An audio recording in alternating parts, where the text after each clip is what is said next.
Wedding industry एक ऐसी industry है जहां लोग अपने सालों की सेविंग्स एक बार में खर्च कर देते हैं।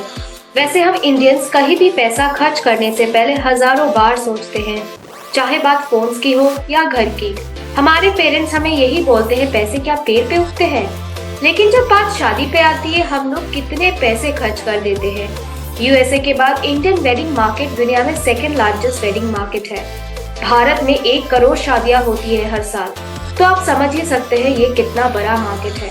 आज हम इस वीडियो में वेडिंग इंडस्ट्री से जुड़े हुए एक company that is Vedanta limited की बात करेंगे, जहां हम इनका जर्नी देखेंगे, बिजनेस मॉडल देखेंगे, रेवेन्यू जनरेशन देखेंगे, मार्केटिंग स्ट्रैटेजी देखेंगे, इंडस्ट्री एनालिसिस करेंगे, स्वॉट एनालिसिस करेंगे और रिस्क की भी बात करेंगे। तो चलिए वीडियो को शुरू किया जाए।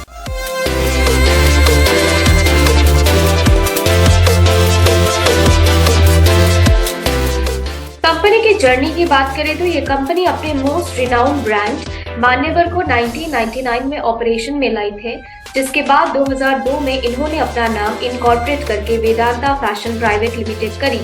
फिर 2008 में इन्होंने अपना पहला ईबीओ भुवनेश्वर में लॉन्च करी। ईबीओ यानी एक्सक्लूसिव ब्रांड आउटलेट, यानी ऐसा फॉर्मेट जिसमें बड़े बड़े ब्रांड्स के आउटलेट जो वेंडर सेंट्रिक मॉडल पे काम करते हैं, जैसे कि वो कंप्लीट क्लोथ फैशन से लेके उसकी फंक्शनल तक, यानी ऑर्डर लेने से स्टिच करके देने से सब कुछ अवेलेबल करवाते हैं अपने कस्टमर्स तक। 2011 में कंपनी ने अपना पहला इंटरनेशनल स्टोर दुबई में खोली।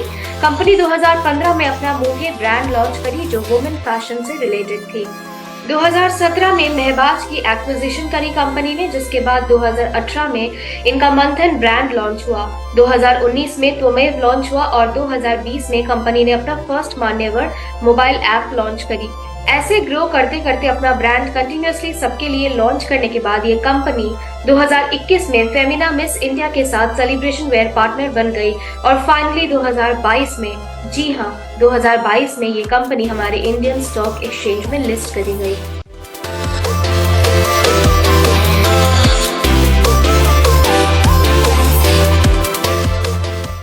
वेदांता फैशन इंडिया का लीडिंग वेडिंग और सेलिब्रेशन वेयर ब्रांड्स ओन करता है, जैसे कि मान्यवर, मोहे, त्वमेव, मेबाज एंड मंथन।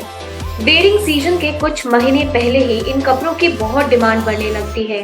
कंपनी अपने मान्यवर ब्रांड के through men's Indian wedding and celebration wear में इंडिया की सबसे बड़ी कंपनी है in terms of revenue and profit after tax. एक स्ट्रॉन्ग पैन इंडिया प्रेजेंस के साथ कंपनी का मान्यवर ब्रांड अब अपने कैटेगरी में एक मार्केट लीडर है। 626 एक्सक्लूसिव ब्रांड आउटलेट्स के साथ कंपनी का प्रेजेंस 235 सिटीज और टाउन्स में है। कंपनी ने अपने सप्लाई चेन को मॉडर्न डेटा एनालिटिक्स का इस्तेमाल करके बनाई है। यही नहीं, कंपनी ओवरसीज मार्केट में भी ईबीओ यानी एक्सक्लूसिव ब्रांड आउटलेट्स और ऑनलाइन प्लेटफॉर्म के थ्रू चलाती है। कंपनी के पास यूएई, यूएसए और कनाडा जैसे कंट्रीज में भी 14 एक्सक्लूसिव ब्रांड आउटलेट्स हैं। कंपनी के एग्जैक्ट बिजनेस मॉडल की बात करें, चेन्स की बात करें तो ये कंपनी पहले अपने प्रोडक्ट डिजाइन टीम के साथ बैठ के प्रोडक्ट्स की डिजाइनिंग करते हैं, जिसके बाद ये लोग वेंडर्स के पास भेजते हैं प्रोसेस करवाने के लिए। फिर इनको मैन्युफैक्चर करते हैं खुद, यानी खुद प्रोडक्शन के स्टेज से जाती है cutting, embroidery, stitching and finishing. फिर कंपनी फिनिश प्रोडक्ट बना के ब्रांडिंग और डिस्ट्रीब्यूशन करते हैं अपने रिटेल नेटवर्क में, जैसे कि अपने ब्रांड आउटलेट्स में और ई कॉमर्स में। ये अपने प्रोडक्ट्स को EBO, MBO and LFS stores के थ्रू ऑपरेट करती है। ईबीओ यानी एक्सक्लूसिव ब्रांड आउटलेट, जहां पे कंपनी के सारे ब्रांड्स एक ही जगह पे सेल किए जाते हैं। एमबीओ मॉडल यानी मल्टीपल ब्रांड आउटलेट, एक साथ मल्टीपल ब्रांड्स की ऑफरिंग पे काम करते हैं ये लोग एक बिग स्टोर्स में। एलएफएस यानी लार्ज फॉर्मेट स्टोर, बड़े बड़े स्टोर जो एक ही ब्रांड से एक्सक्लूसिवली जुड़े होते हैं और इन लोग के लिए बने होते हैं। कंपनी अपने स्टोर्स में क्रॉस सेलिंग, अपसेलिंग का टेक्निक यूज करती है। यानी जब मान लीजिए कोई शेरवानी खरीदने गया हो, तो जिस सेक्शन से शेरवानी पसंद आएगी उसके आसपास ही ठीक एक्सेसरीज रखी होती है उनके स्टोर्स में, जैसे कि शॉल्स, पगड़ी, जुत्ती, jewellery, in order to match the entire look, ताकि कस्टमर सिर्फ शेरवानी ही नहीं, उससे मैच एक एंटायर लुक उनसे खरीद के ले जा सके। इसी को बोलते हैं क्रॉस सेलिंग एंड अपसेलिंग, यानी एक प्रोडक्ट कस्टमर्स लेने आते हैं और साथ साथ पूरा मैचिंग सेट ले जाते हैं। ये अप्रोच एक बहुत स्ट्रैटेजिक अप्रोच मान सकते हैं कोई भी रिटेल आउटलेट्स के लिए। कंपनी फोफो मॉडल पे काम करती है, यानी कि फ्रेंचाइजी ओन्ड, फ्रेंचाइजी ऑपरेटेड, यानी कि कंपनी अपना फ्रेंचाइजी ऑफर करती है ऑपरेट करने के लिए। ये एक विन विन स्ट्रैटेजी है कंपनी के लिए, क्योंकि कंपनी फ्रेंचाइजी में ईबीओ देती है, यानी एक्सक्लूसिव ब्रांड आउटलेट, जहां से 90% सेल्स आती है। फ्रेंचाइजी को सेट करने का कैपेक्स फ्रेंचाइजी ओनर खुद देते हैं, बाकी डिजाइन और डायरेक्शन मान्यवर द्वारा प्रोवाइड करी जाती है। 75% फ्रेंचाइजी 3 साल से ज्यादा ऑपरेट किए गए हैं और 67% फ्रेंचाइजी ओनर के पास 2 या 2 से ज्यादा स्टोर्स हैं। इनके फ्रेंचाइजी को चलाने के लिए जितने भी पैसे लगते हैं वे ओनर्स को 3.5 से 4 साल के बीच पे बैक हो जाते हैं। वेदांता खुद एडवर्टाइजिंग के लिए हर फ्रेंचाइजी को सपोर्ट देती है, जिससे फ्रेंचाइजी ओनर को अलग से सेल्स के लिए खुद एडवर्टाइजिंग कॉस्ट पे पैसा डालना नहीं पड़ता है। हम लोग ये भी समझे बिजनेस मॉडल देख के कि कंपनी ओमनी चैनल अप्रोच पे भी काम करती है, यानी कि ऑनलाइन भी सेलिंग है और ऑफलाइन स्टोर्स के थ्रू भी सेलिंग करती है।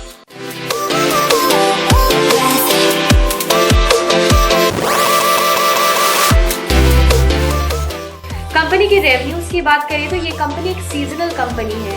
इनका सबसे ज्यादा सेल्स शादी सीजन में ही होता है due to their products offering. Company अपना 88% सेल्स ईबीओ से जनरेट करती है, एमबीओ से 7% करती है, एलएफ से 1% करती है और ऑनलाइन 4% करती है।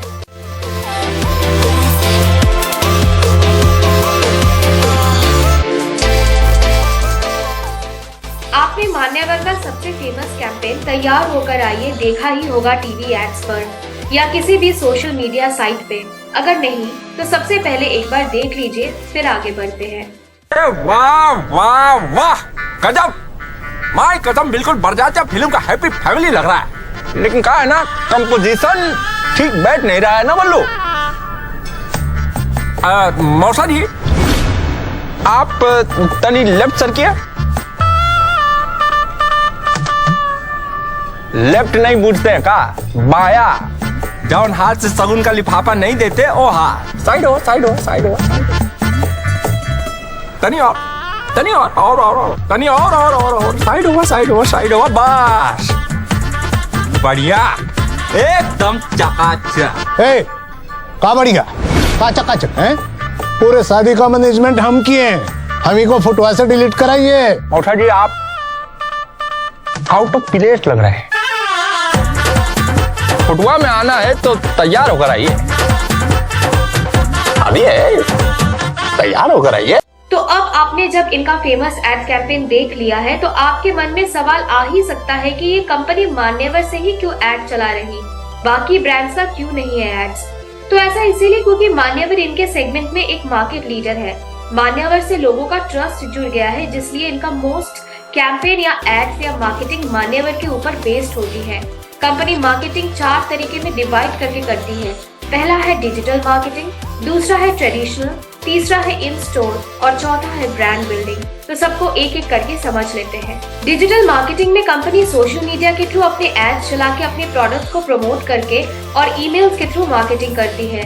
ट्रेडिशनल मार्केटिंग में ये लोग बोर्ड्स में होर्डिंग लगा के रास्ते में, मॉल्स में दिखाते हैं, टीवी पे अपना कैंपेन्स या एड्स चलाते हैं और मूवी हॉल्स में भी आप इंटरवल के वक्त इनका ज्यादा एड्स देख पाएंगे।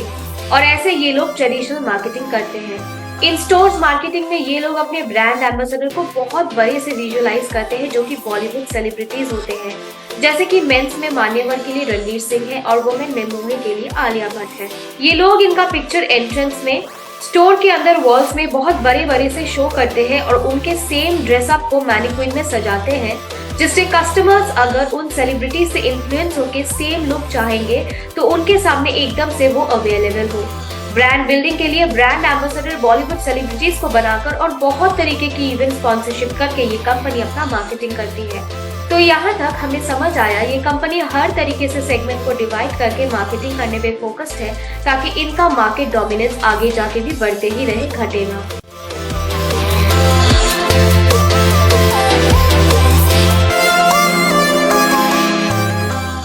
वेडिंग इंडस्ट्री को इन्फ्लेशन और रिसेशन प्रूफ माना जाता है। एक साल में हमारे यहाँ 1 करोड़ शादियाँ होती है।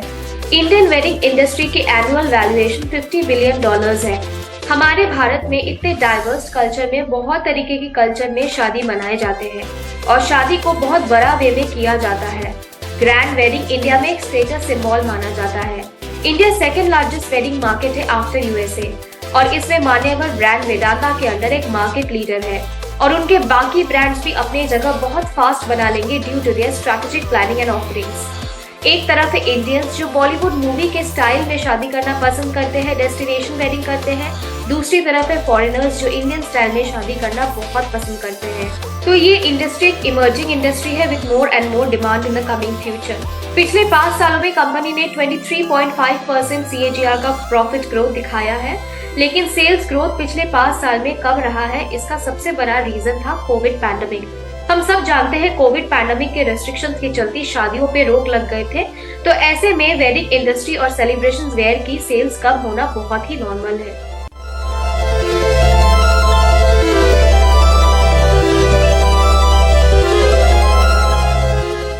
चलिए अब कंपनी का स्वॉट एनालिसिस कर लेते हैं।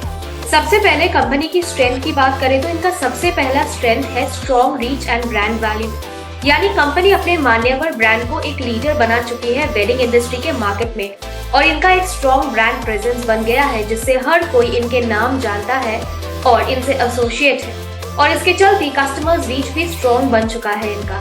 कंपनी के दूसरे स्ट्रेंथ की बात करें तो वो है टारगेटिंग ऑल सेगमेंट। हम जानते हैं वेदांता के बहुत सारे ब्रांड्स हैं जो कि वुमेन, मेन और किड्स स्पेसिफिक बनाए गए हैं जो हर एक रेंज में आता है। जैसे कि मंथन मिडिल क्लास वेडिंग के हिसाब से प्रोडक्ट ऑफर करती है उसी रेंज में और किड्स वेयर भी ऑफर करते हैं। त्वमेव लग्जरी वेडिंग के हिसाब से डिजाइन करती है प्रोडक्ट्स को और उनकी प्राइसिंग भी वैसे ही रखती है। मान्यवर मेन के लिए स्पेसिफिक है और वहीं पे मोहे फीमेल के लिए। तो हर एक सेगमेंट को टारगेट करना, हर प्राइस रेंज के कस्टमर्स को टारगेट करके वैसे प्रोडक्ट्स अवेलेबल करवाना कंपनी के लिए बहुत अच्छी स्ट्रेंथ है। अब कंपनी के वीकनेस की बात करें तो इनका सबसे पहला वीकनेस है MFS decrease their share holdings in the last quarter, यानी कि म्यूचुअल फंड्स ने अपना शेयर होल्डर्स इस कंपनी से घटा दिया है।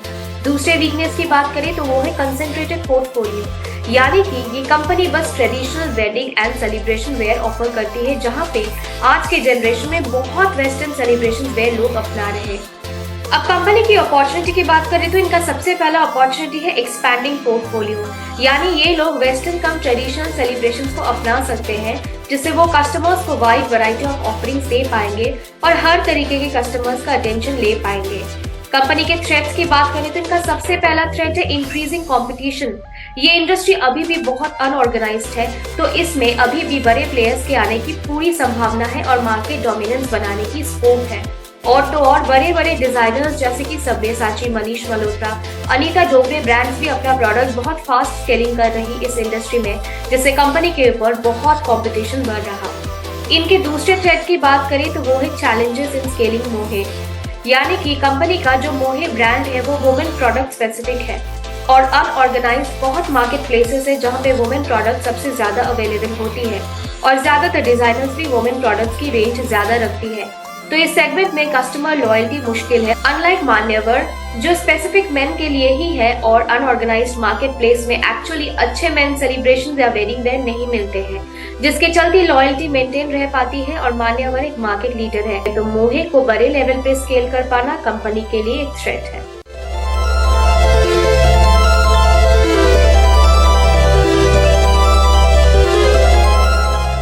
कंपनी के ऊपर रिस्क की बात करें तो इनका सबसे पहला जो रिस्क है वो है change in taste and preference, यानी कि क्योंकि ये इंडस्ट्री अभी भी अनऑर्गेनाइज्ड है और बड़े बड़े बहुत प्लेयर्स हैं, बड़े बड़े डिजाइनर्स हैं जिनके wedding and celebration wear India में बहुत चलते हैं, तो कस्टमर के टेस्ट और प्रेफरेंस चेंज हो सकते हैं और ये वेदांता फैशन के लिए एक रिस्क हम मान सकते हैं। बाकी रिस्क हम थ्रेट्स पे बात कर चुके हैं। आशा करते हैं ये वीडियो आपको पसंद आई है। अगर हाँ तो हमारे चैनल को सब्सक्राइब करके बेल आइकन को हिट कर दीजिए जिससे लेटेस्ट वीडियो की नोटिफिकेशन आप तक आ जाए। मिलते हैं ऐसे और एक इन्फॉर्मेटिव वीडियो के साथ, तब तक के लिए धन्यवाद।